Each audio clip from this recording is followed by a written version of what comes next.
In nome di Padre, Figlio e Spirito Santo. Amen.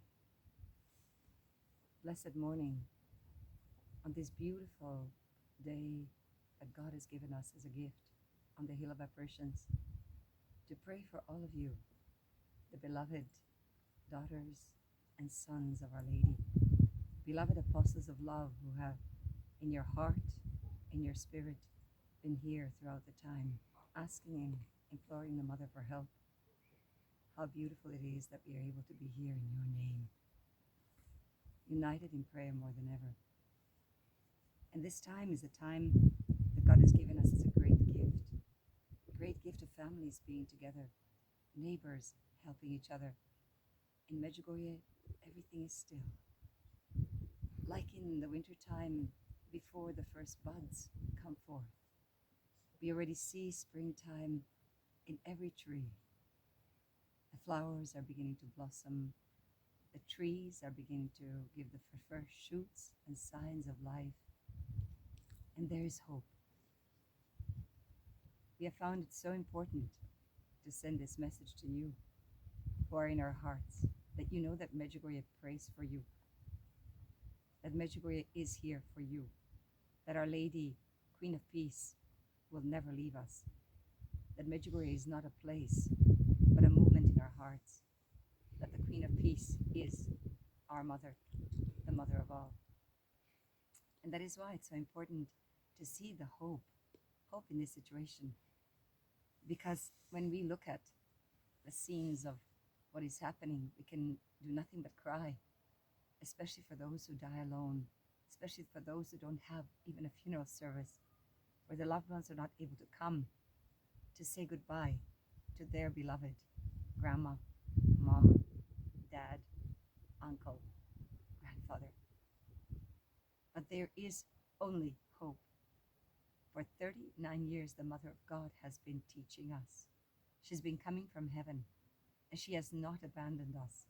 She is with us. We only look at her last message, and I will read because it's so important. I am with you all these years to lead you to the way of salvation. Return to my Son. Return to prayer and fasting. Imagine after 39 years, with great patience and great love, she tells us to return to prayer and fasting. You remember in 1984, she has said, please pray my Holy Rosary.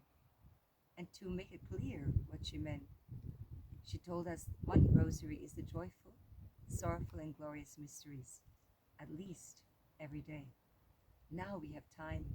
We have time for the Lectio Divina. We have time for the rosaries. We have time to turn on our internet, our television, our radio, and participate at Mass in our soul, to send our guardian angel to be present there, to adore and receive Jesus for us, to receive Him spiritually. Yes, it is possible. Now we have time to put God in the center of our lives, the way Our Lady is asking. Now we have time to have the joy of loving, the joy of living, the joy of being truly apostles of love. And she asked us to fast. It's Lent. We have forgotten about renunciation, about penance, about fasting. We're little, but the Mother is ever patient. And she says, I call you, little children, return to my Son, return to prayer and fasting. And we remember in the Bible, it's clear that if the fasting that does not lead us to peace and mercy and love of our neighbor is not a true fast. But Our Lady does ask for those who are not sick to fast on bread and water strictly. Many times she said, with the heart, strictly on bread and water. Certainly somebody who's celiac will not be having bread, but they can have rice, or they can have something that they don't like.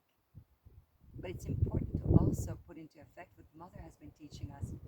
We in our house have been blessed to place another day in a week that she asked for many years ago of fasting, which is Monday.